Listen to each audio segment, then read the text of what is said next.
The Isles of Armor is conflicting for me because this.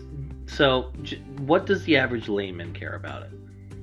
It's more Pokemon. It's more fun, and it's better than the base game of Pokemon Sword and Shield. You know, at the end of the day, it would be a solid purchase for your significant other, for yourself, for your children. Get it? It's a good expansion. But what about the more the lifelong fans? Well, it feels like this is how Pokemon Sword and Shield should have been from the beginning. You know, and I will say I do kind of like the fact that I don't have to go replay the entire region a second time to get, to play the better version of the game, because usually one of three things happens when they release a new game.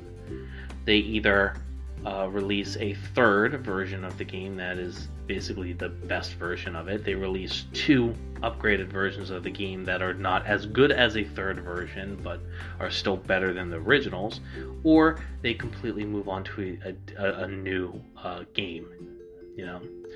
And they decided to not do any of those, and they decided to take the DLC route, which I kind of like, because I don't have to, and you know, I work, you know, so it's nice to not have to go through hours and hours and hours of a game again, just to get to where I was last time. It's nice to feel like, because I invested so much in things already, and it just works, which is nice.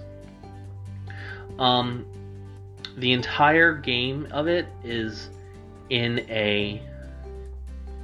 the entirety of the DLC is a wild area. Yes, you have certain very specific areas which are indoors that aren't part of it, but outside of that, every open space is wild area, which is amazing, and it's great. I will say Sharpedos are now the new fucking Zubats in this realm, but that's neither here nor there. I completely have to be honest with y'all. This is so damn good. You know, it's you know, at the end of the day, you know, the Isle of Armor feels good. You get a interesting legendary that you have to evolve and train with, and you actually have to carry it with you, and it's not superficial. It doesn't feel superficial per se. It's good. It's really good, and I have to be honest with y'all. It's I think it makes me kind of wistful for what Sword and Shield could have been, you know. But anyways, I think story wise, it was short. It was short, and I mean, I extended my playtime by 2 hours by EV training a Kanto starter they give you.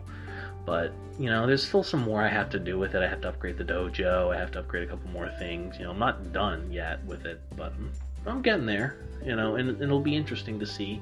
You know, it'll be interesting to see what they do next with the Crown Tundra.